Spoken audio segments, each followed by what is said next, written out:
12 minutos naglabay sa alas 8. Good morning. Welcome back sa aton na regular nga programa. Good morning Eastern Visayas. Pan Martes nga edisyon sa natong programa. Enero 13, 2026 na. Adlaw San Martes ngan aton natikanan ang unanay ang kamutangan niya na dito sa Eastern Samar. Ngan sugad man masunod ikang sa PIA ngan DYSL sugod Southern Leyte. Unahunda na sa Borongan City. Yes, kasamang 10. Good morning, maupay nga aga. Ikaw na. Maayong buntag. Maupay nga aga. Good morning, Eastern Visayas. Eastern Visayas. Yes, maupay nga aga. Thank you. Mga salamat ASM Jean Vilon. Maupay nga aga na ito na mga kaupdanan dida DYOG, Radyo Pilipinas, sa Radyo Publiko Calbayog. Sugad man, good morning, Kuya Jevic Epis na Radyo Pilipinas, Radyo Publiko Sogod, Southern Leyte.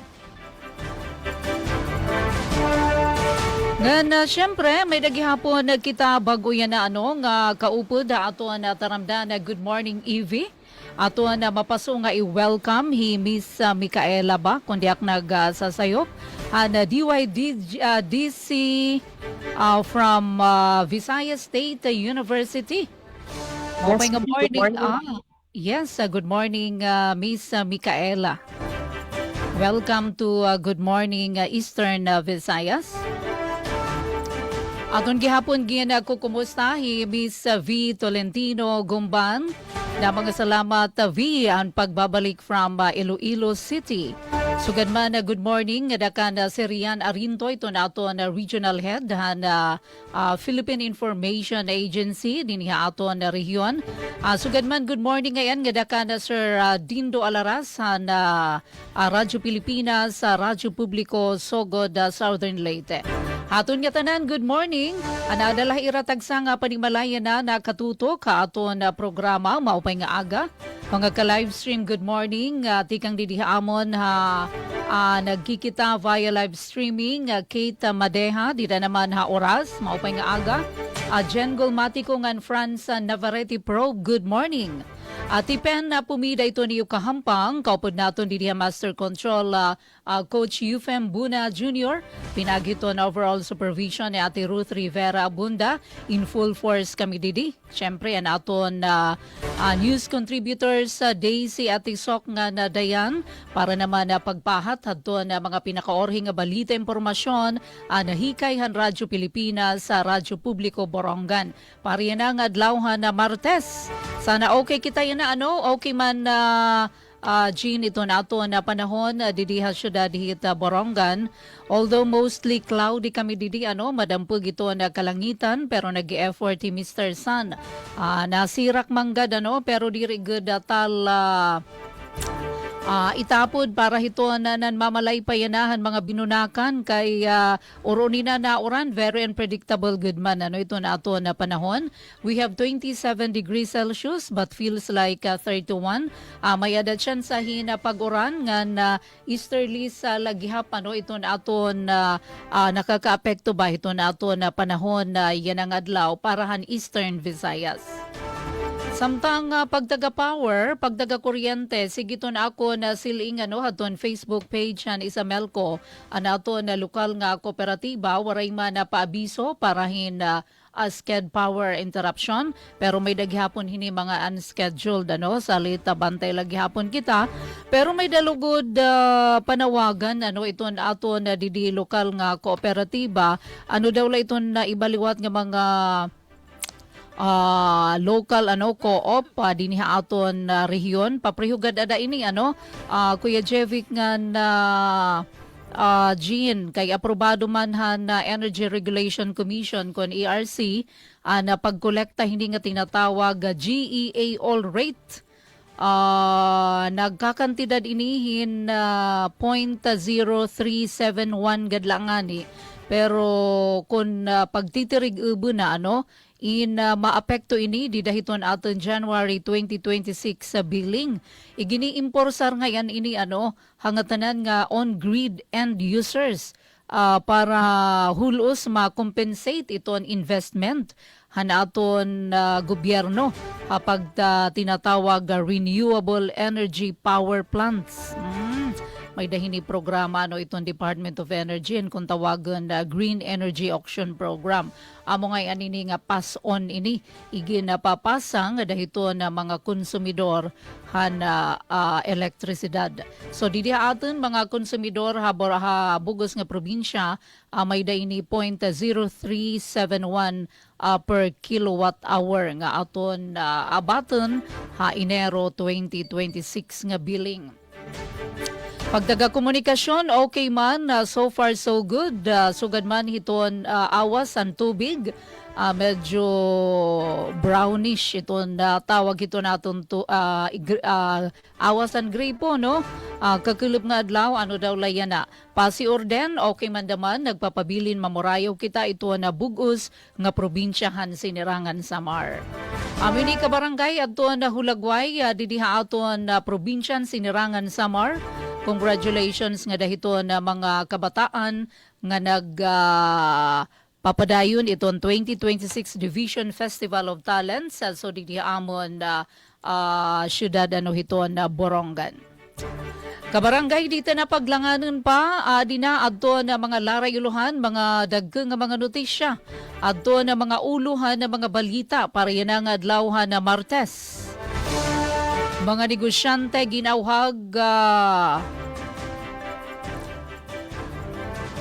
alright, pagtukod makeshift classrooms Eastern Samar State University main campus. Didini syudad na Borongan titikangan antes na pagbalikan na face-to-face classes. Sumalayni ka na Dr. Pagatpatan, ESO President. 15 milyones de pesos sa nga 2026 PPA sa Borongan City Schools Division. Iginplastar inihan na school sa Division Office sa Sangguniang Panlungsod, ang Borongan. Paggasto naman na sobra 10.5 milyones de pesos nga pundo nga nakarawati kang LG Borongan hantuig 2025. Iginsayod. Resultahan Eco Warriors sa Festival of Lights sa didaini habungtuan sulat. Igin pagawas. Congratulations Swing Ride champion hana pasundayag. Samtang Maslog Municipal Police Station kun Maslog MPS naglunsad hin project I-Safe Road para malikayan adto na disgrasya hakalsada. Amini ka barangay aton mga larayuluhan na mga suma testinghanon kanay detalye aton ilalatag dinila aton taramdan. Morning, Eastern Visayas. Da mga salamat kaupod Pen. Nga naman kita sa sugod sa Southern Leyte. Yes, kauban Jevic, maadyong buntag, ikaw na. Good morning, Eastern Visayas. Daghang salamat Sir Gina Bilon and maadyo nga buntag gikanini sa sugod Southern Leyte and sa mga kaubanan sa Radyo Pilipinas Radio Publiko Kalbayog. Maupay nga aga diha sa Radyo Pilipinas Radyo Publiko Borongan, Ate Pen pumida og sa atong mga kaubanan and maayo nga buntag sa atong kaubanan diha sa Philippine Information Agency diha sa Northern Samar.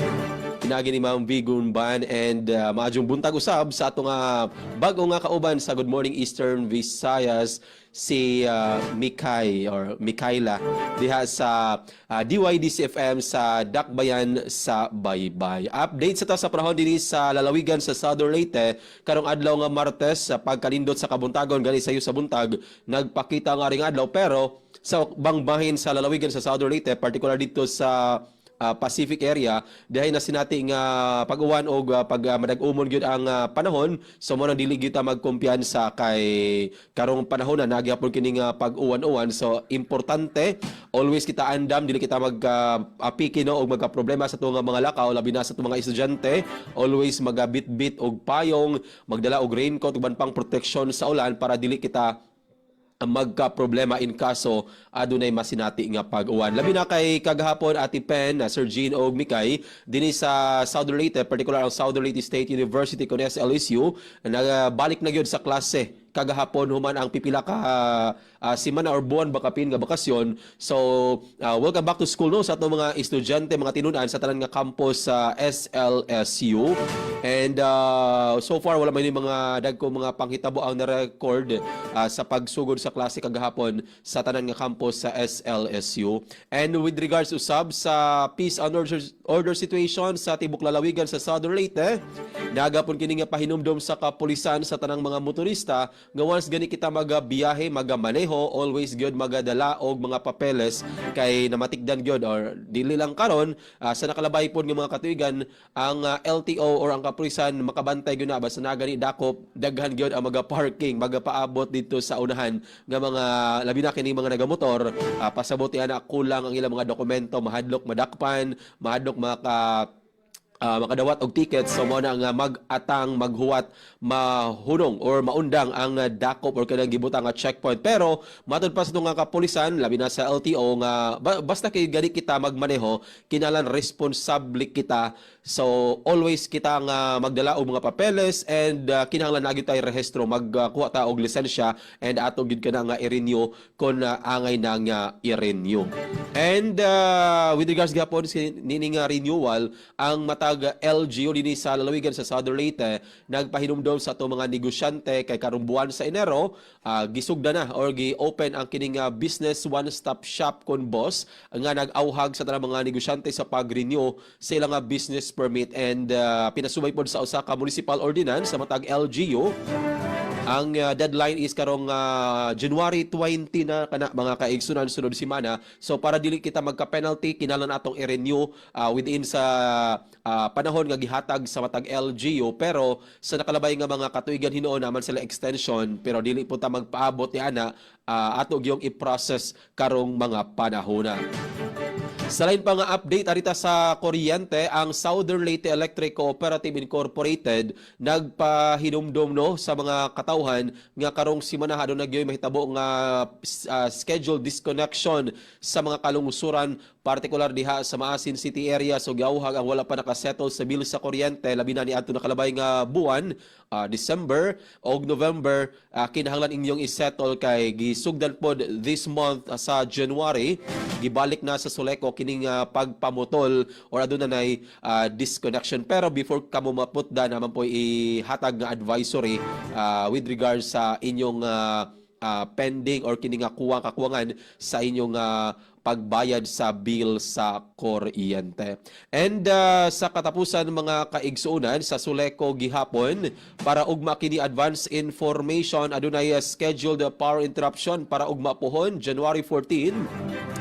Portion diha sa Barangay Abgao sa Dakbayan sa Maasin along Kang Leon to Plaridel and Kang Leon to San Vicente Street.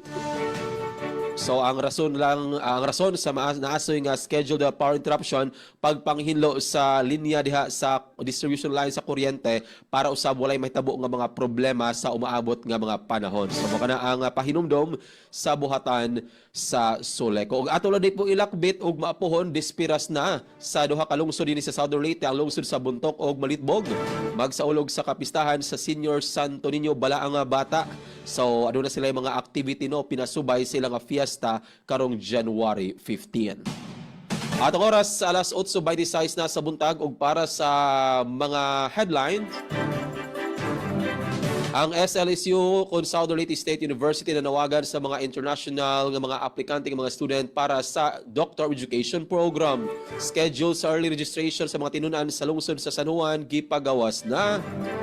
Mga walay rehistrong meat shop sa Dakbayan sa Maasin, base pa sa pagsusi sa otoridad, nagkadaghan. Inflation rate sa lalawigan sa Southern Leyte ni Saka. So atangi ang detalye sa mga balita nga nahikay sa tibok para sa Radyo Pilipinas, Radyo Publiko Sugod para karong adlaw nga Martes. Sangan sa mga station manager Sir Dindo Alaras sa atong kauban sa Pikas Lawak sa Master Control, Kuya Noel Palugod ang atong mga immersion student gikan sa Sugod National High School. Kini ang inyong makauban Jevic Epis sa Good Morning Eastern Visayas. Good morning, Eastern Visayas. Daghang salamat kauban Javik. Ngadto naman kita sa beautiful city of Baybay sa naton yana bag-ong makaupod. Yes, Miss Micaela sa Visca. Baybay Alright, City. so Yes, good morning, Ma'am Micaela. good morning. Maayong buntag Eastern Visayas, maayong buntag Visayas State University. Nga nahimutang diin kasamtangan kita ang nagsibya live, no? Oo. And maayong buntag usab sa tong pinalanggang dakbayan na Baybay City Leyte. Maupay na aga liwat ha aton mga waray-waray na listeners, and of course ang atong mga stasyon dida ha Burungan, Kalbayog, and as well as to the Philippine Information Agency. Good morning! Maayong buntag sa makausapa. Maayong buntag, maayong pagpaminaw sa bisan asang dapit ingon man sa mga nag-view o nagatanaw sa atong Facebook Live. Pinagay sa nagdaiyang Facebook pages, no?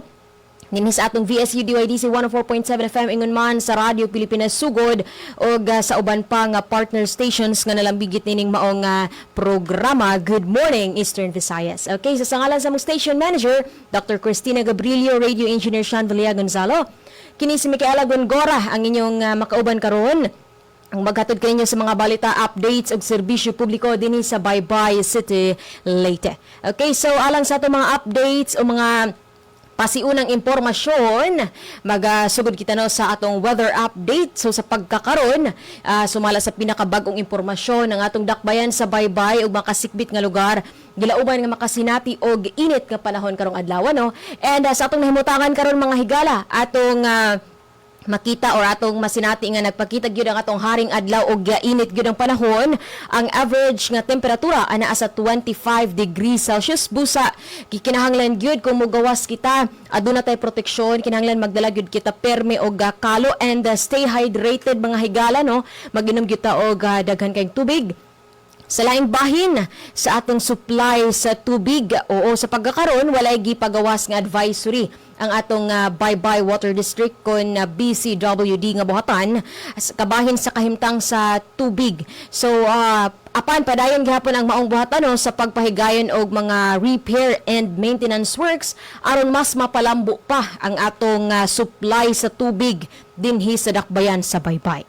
Alang sa update sa kuryente mga higala, ang atong Lieco 4 nagpahibalo, oo, nga dunay base sa gipagawas nga Power Advisory number 2026-004, adunay preventive maintenance schedule dinhi sa Baybay Substation karong umaabot nga Enero 23 adlang Biyernes kana sunod semana mga higala, sugod alas 6 sa buntag kutob alas 5 sa hapon mga higala, no?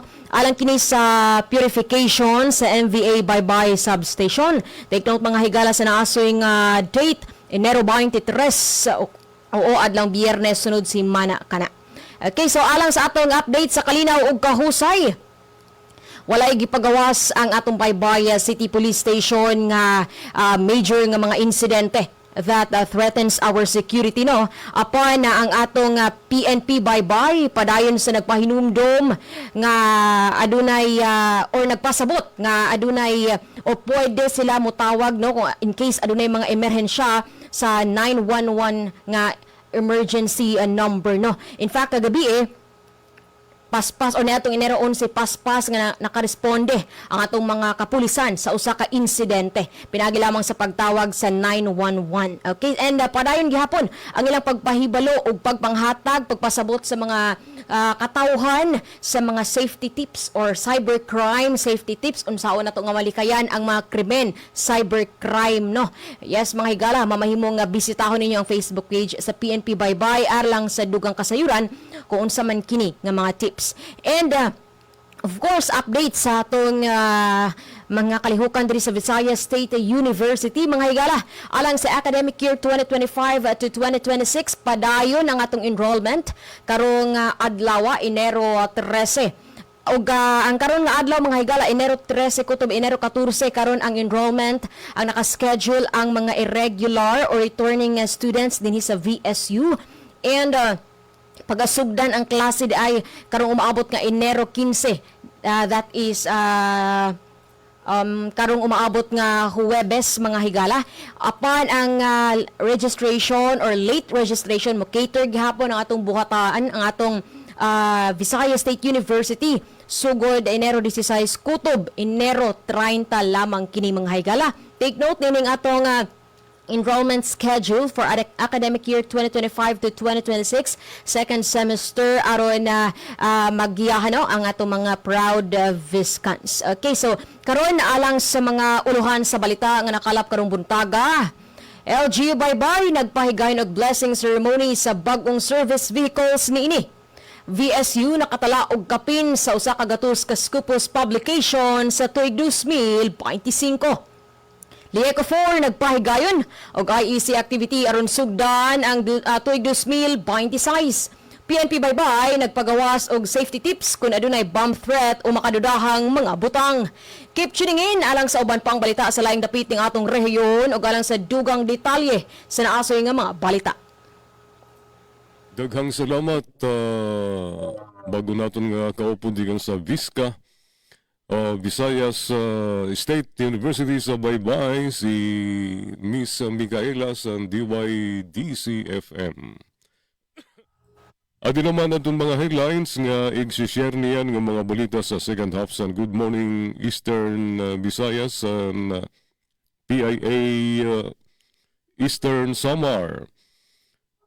Mga estudyante nakakarawat sintig 3,000 pesos nga bulig pinansyal tikan sa gobyerno probinsyal sa Eastern Samar. Boss 2026 san oras nagtikang san sobra 1.1 million pesos nga nakolekta sa unom ka adlaw. LGU sulat gin pa si Dungan ang mga mining barangays nga inapisan 2025 Eco Warriors Festival of Lights para sa mga winning barangays. Amo to atong mga headlines sa PIA Eastern Samar. Pinagi ka na kasamang KPCO V Gumban. Dito naman sa syudad sa Calbayog, maupayan ang siraksan haring araw. Maadlaw kami na dito sa Calbayog City. Ngayon sa peace and order situation, waray mga untoward incidents nga nagkahitatobo. Sa naglabay nga 24 oras, generally peaceful kami dito sa Calbayog City. Sa pagdaga kuryente ng tubig, waray abiso sa pagparong sa serbisyo sa kuryente ng tubig ang sa Melco 1 pati ang Calbayog Water Companies. So, duro-diritso ini nga serbisyo sa pagtaga-tubig ng kuryente dinhi sa syudad sa Calbayog. Nga na para sa itong mga headlines nga i-share norniyan sa Good Morning Eastern Visayas. Adi mga kasangkayan ang natirok nga mga balita sa DYOG mga estudyante.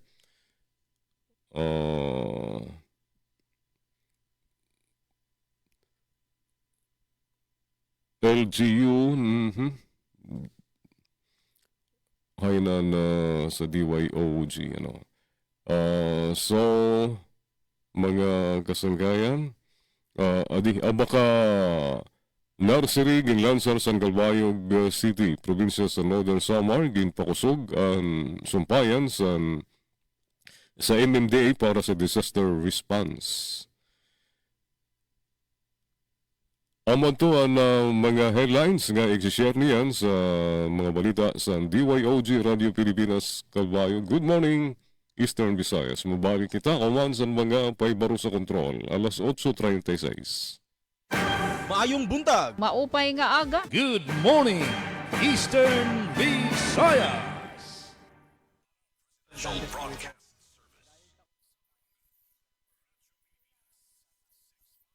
This is a public service announcement.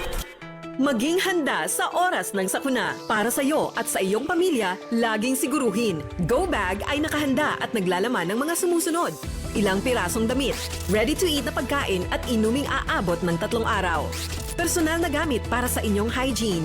First aid kit kabilang ang alcohol, bandages, gamot sa lagnat, ubo at sipon, pati na rin ang inyong vitamins at maintenance medicines. Maglagay ng pito, flashlight, lighter o posporo. Huwag kalimutan ang mga charger o power bank.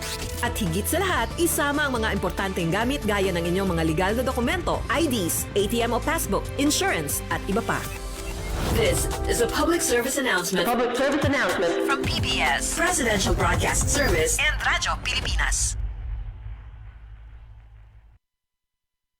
This is a public service announcement.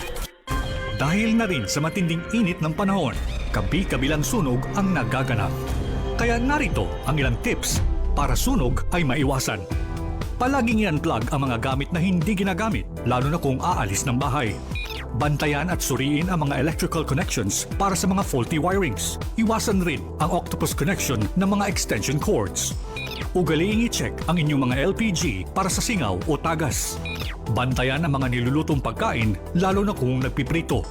Huwag itapon ang upos ng sigarilyo kung saan-saan. Huwag mag-iwan ng bottled water, glass bottles o kahit piraso ng salamin sa pwestong direktang nasisikatan ng araw.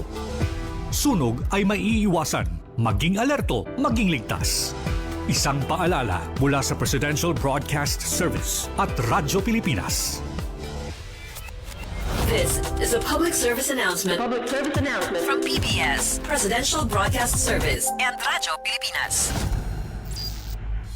Ngayong panahon ng El Nino, narito ang ilan sa maaari nating gawin para makapagtipid ng tubig. Laging siguruhing sarado at walang tulo ang mga gripo kapag hindi ginagamit. I-check ang mga tubo kung may tagas at ipaayos agad kung mayroon. Imbes na mag-shower, gumamit ng balde at tabo sa pagligo. Gumamit rin ng baso pag nagsisipilyo. Gumamit ng plangganang may sapat na tubig kapag naguhugas ng mga kaldero, plato at iba pang pinagkainan para maiwasan ang tuloy-tuloy na pagdaloy ng tubig sa gripo. Ipunin ang used water at ito ang gamiting pang-flush sa toilet. I-report agad ang mga makikitang illegal water connections, gayon din ang mga unauthorized na pag-iigib sa mga fire hydrants. Ito ay mga simpleng paraan lamang, ngunit sa ating kooperasyon ay malaking bagay ito upang masigurong sapat ang ating water supply sa lahat ng panahon. Isang paalala mula sa Presidential Broadcast Service at Radyo Pilipinas. Maayong buntag. Maupay nga aga. Good morning, Eastern Visayas. Alas 9, kapos na kita sa oras pero duro-diritso kita. Adi na ang ratsada sa mga balita. Yes, kasamang pen, ikaw na. Good morning, Eastern Visayas.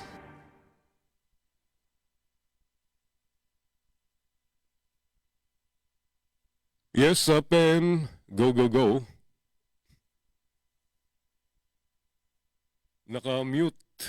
Nakamute ang borongan.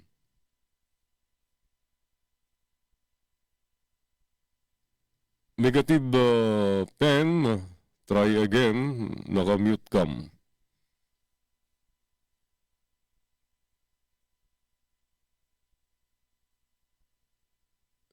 Yes, pen. Kasamang pen, go ahead. So, nga na lang kita. Yes, hello, pen. Good morning, Eastern Visayas. Yes, pen. Nga doon lang kita sa sugod, di rin nakamute ang borongang. Yes, kauban, Jevic, go, go, go. Good morning, Eastern Visayas. Yes, Sir Jean, daghang kayong salamat. Og para sa mga balita din sa lalawigan sa Southern Leyte, mga walay rehistrong meat shop sa Dakbayan sa Maasin. Base sa report, nagkadaghan sa detalye ni si Miss Dalia Orit at Huyel. Radyo Pilipinas, report. Naobserbahan sa mga opisyal sa Dakbayan sa Maasin ang nakadaghang mamaligya og karning baboy ug mga lechon outlets sa kilid sa kalsada sanglit usa ka coordination meeting ang gihimo sa lokal nga kagamhanan aron matubag ang mga walay rehistrong meat shops. Tumong sa mga tigom nga masiguro ang hustong kaluwasan ug kahimsog sa mga maasinhon, ilabi na sa ilang pagpalit ug pagkaon, apil na niini ang mga karne. Gisentro sa meeting ang pag-ila sa eksakto mga lokasyon sa mga establishmento nga wala pa na marehistro, lakip ng pagsusi kung ang karne nga gipamaligya adunay balidong meat inspection certificate. Gihisgutan usab ang legal nga basihan alang sa pagpatuman sa tuknang mga giya o regulasyon batok sa mga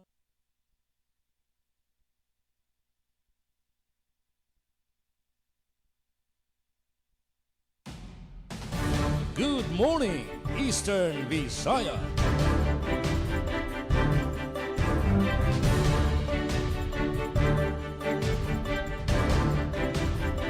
Yes, Miss Micaela sa Visayas State nawaraan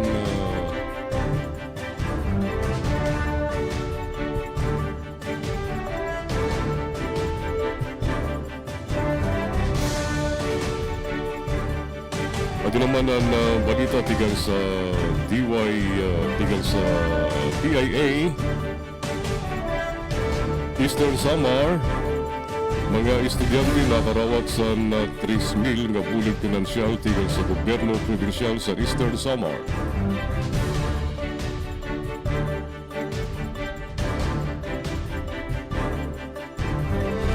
Adiyan na balita tigang kan kaupod KPCO V. Gumban.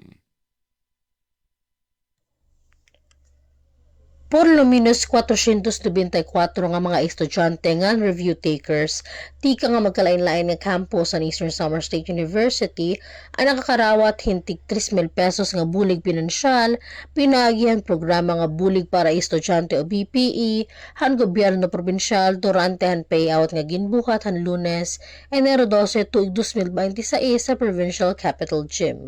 Haya mensahe gintagan doon ni Governor R.V. Verdone ang mga paningkamot han gobyerno probinsyal nga masiguro nga madagmit nga epektibo nga nakakarawat han programa ang mga estudyante labi na adtong tika nga mga hirayo nga bungto habugos nga probinsya.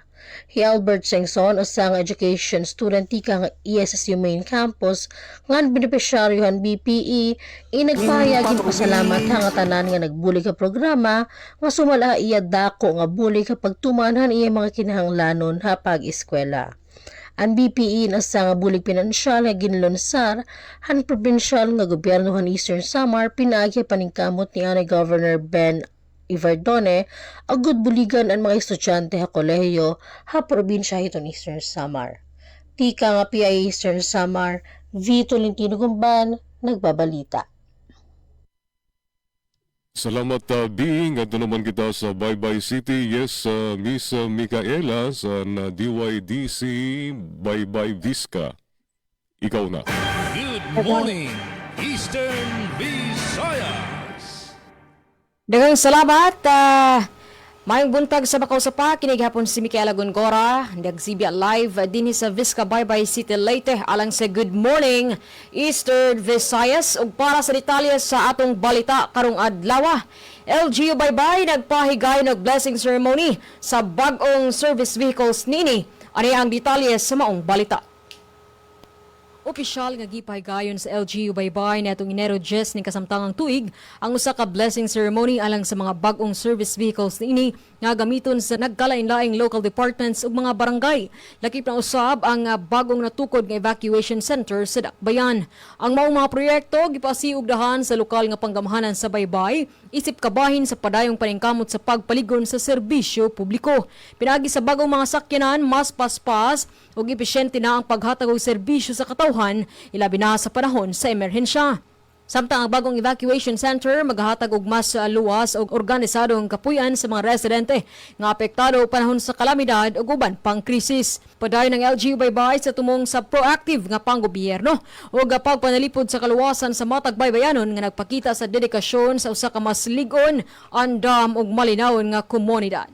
Gikan sa VSU DYD sa FM, Micaela Gongora, Good Morning, Eastern Visayas. Good morning, Eastern Visayas. Abaka Nursery ginlansar sa Calbayog City. Sa detalye diyan report ni Charmaine Perito Balbes. Radyo Pilipinas report. Ginlansar sa syudad sang Calbayog Samar ang Abaka Nursery ug nagdistribuar mga punla nga abaka pagmarka san paningkamot san LGU nga utro buhion ang industriya san abaka sa lugar.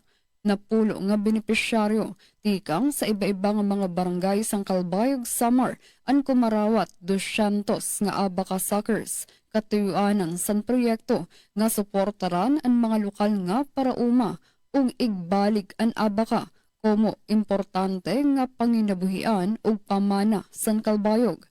Intagan doon naman san Philfida nga importante ang abaka dirila sa industriya kundi pati sa kasaysayan ug kultura sa lugar. Sigon kan Alkalde Raymond Uy, ang proyekto ang pitad pakadto sa sustainable nga pag-uswag san mga parauma ug sa pagmentenar san pagkakakilanlan san Calbayog City. Para sa Bagong Pilipinas, Charmaine Perito Balbes, Radyo Pilipinas, Radyo Publiko, Calbayog. Yes, kasamang Pen, ikaw na. Good morning, Eastern Visayas. Waray nakamute lagi hapon ang DYAS. Try utro, Pen. So, diretso na lang kita mga kasanggayan. Didi sa PIA, yes, kay Waray Didi. Diri ko nakikita si Jevic. Yes, kasamang Jevic sa Waray Didi. Di na ito nakikita. Diretso na, kaupod Jevic. Good morning, Eastern Visayas. Sa lain pang balita din sa Southern Leyte inflation rate sa lalawigan ni Saka para sa detalya na report ni Aljon Malot. Radyo Pilipinas report. Lipaspas ang lihok sa presyo sa mga nagunang pamaliton og serbisyo sa Southern Leyte. Naasaran sa gipagawas nga summer inflation report sa Philippine Statistics Authority kung PSA nga nisaka sa 1.7% ang inflation rate sa probinsya sa buwan sa Disyembre sa tuig 2025.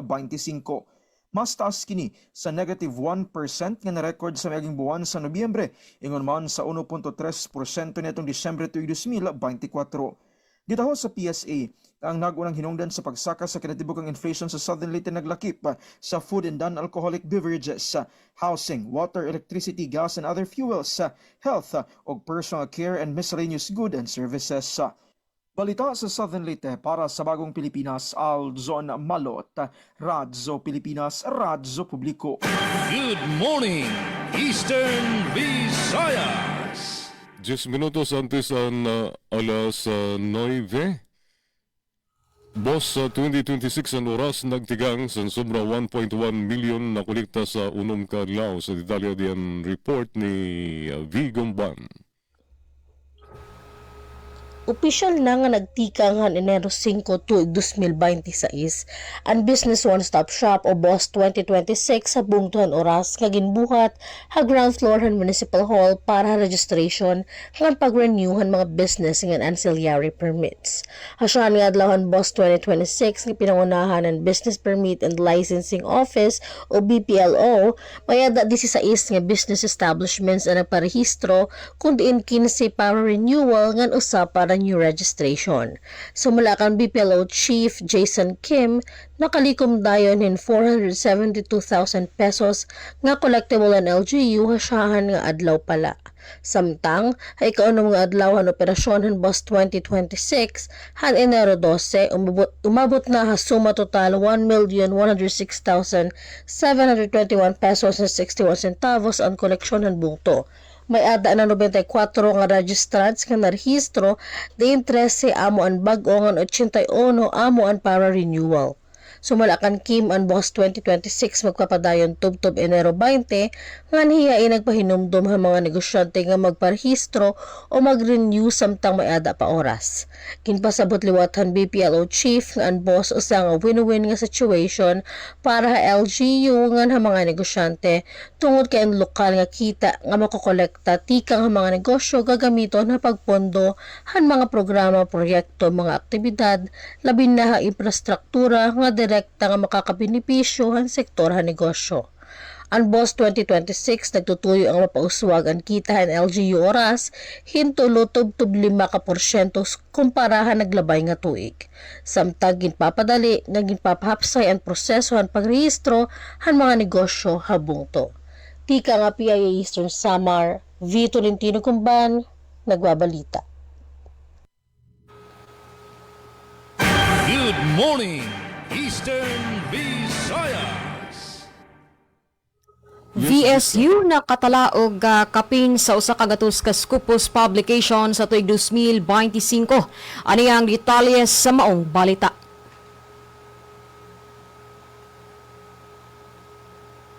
Usa ka makasaysayanong milestone ang nakabot sa Visayas State University. Human nakatala kini og 107 ka Scopus Index publication sulod sa usa ka tuig. Tungod niini, giila ang VSU isip usa sa mga higher education institution sa Pilipinas nga adunay visible nga research output sa global academic databases. Base sa datos sa Scopus, makita ang hinay-hinay apan lig-on nga pagtubo sa research output sa VSU sa miaging mga tuig. Gikan sa 67 ka publication sa tuig 2000. Usa ka makasaysayanong milestone ang nakabot sa Visayas State University.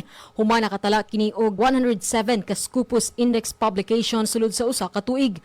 Tungod niini, giila ang VSU isip usa sa mga higher education institution sa Pilipinas nga adunay visible nga research output sa global academic databases.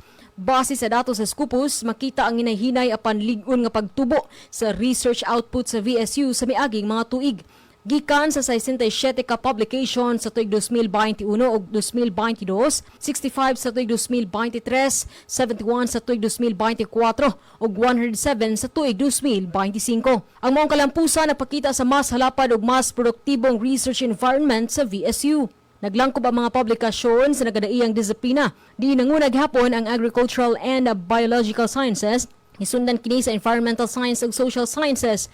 Aduna usay dakong kontribusyon gikan sa biochemistry, genetics and molecular biology, medicine engineering ug multidisciplinary research. Pinaagi sa structured research environment, mas daghana ang graduate studies nga lambigit sa mga pagtuon sa international outlets ug mas sistematiko na ang research tracking.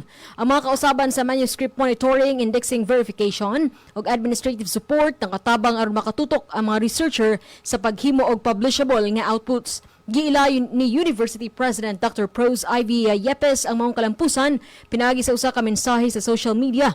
Din iyang gipasalamatan ang mga opisyal ug kawani nga nakatampos sa maong milestone. Gikan sa VSU DYD sa FM, Micaela Gongora, Good Morning, Eastern Visayas. Good morning, Eastern Visayas. 5 minutos antes ang alas 9. Try otro DYES. Yes, kasamang 10. Ikaw na. Good morning, Eastern Visayas. Alright, so mga salamat Jean, di na bisan siguro duha na lano nga balita tikang didi Radyo Pilipinas sa Radyo Publiko Borongan. Pagtukod na makeshift classroom sa ESU Main, titikangan ang tesa na pagbalik na face-to-face classes. Sumalayni ka na Dr. Pagatpatan. Adyan natin report. Radyo Pilipinas. Radyo Pilipinas. Report. Titikangan na hamadali nga panahon ang pagtukod han mga makeshift classroom sugad nga pagpangandamhan pagbalikan face-to-face classes sumalakan ESO President Dr. Andres Pagatpatan Jr. hagin buhat nga online consultative meeting Enero 7 nga gintambungan han mga opisyal han universidad ngan iba pa nga stakeholders. Haiya pagbaton hapakianan Radyo Pilipinas Borongan kung nagtikang naban construction ngan ano ang kasiguruhan nga matatapos inihatak na nga petsa. Nagsumat si Dr. Pagatpatan nga 5 nga makeshift units nga may kabugusan nga 8 nga classrooms ang titindugon. Andam na ang program of work nga naguhulat na lahan pagtapos ang procurement posting ha Philippine Government Electronic Procurement System o PhilGEPS. Pagkahuman han PhilGEPS posting mahibabaroan ang winning bidder pinaagihan referendum ngan susundan han pag-aprobar han Board of Regents sa BOR ngan pagpagawas han notice of award ngan notice to proceed.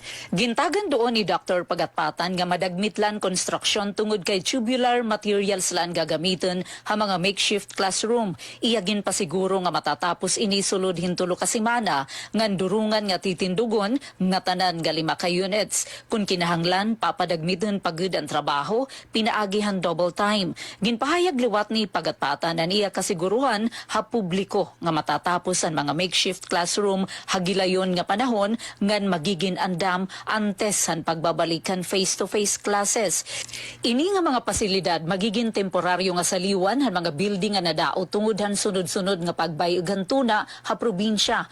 Ang mga struktura nga paghihimuon in gagamiton han College of Education, College of Business Management and Accountancy, ngan College of Engineering. Sumala ha Rapid Assessment han Physical Facilities Office, may da mga building nga gintutuuhan dir inatalwas gamiton tungod han dako nga distroso. Tungod hini, ginaprobaran han ESO Board of Regents ang resolusyon para pagtukod han temporary learning facilities ha kantidad nga 13.7 million pesos. Ginbuhatan mao nga meeting agud mahibaroan ngan konsultahon ang mga apektado nga sektor, mahitungod han mga planohan administrasyon para hatalwas ngan maupay nga pagbabalik ha face-to-face classes. Para habagong Pilipinas, inihi Penelope Pumida, Radyo Pilipinas, Radyo Publiko, Borongan. Samtang resultahan na Eco Warriors of sobra 15 million pesos ang 2026 PPA sa Borongan City Schools Division igin plastar han SDO hasang kuniang panlungsod.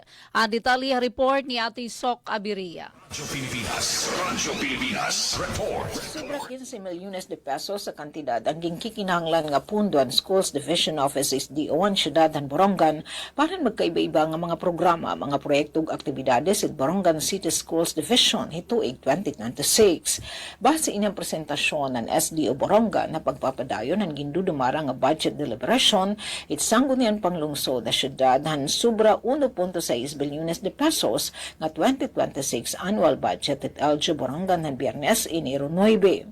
Iginsay da konseho han SDO kapanguna ni Assistant Schools Division Superintendent TSDS Eloisa Sartiga kaupo dira Mr. Jesus Tentativa Division Sports Coordinator o Miss Raquel Binco Schools Division Accountant.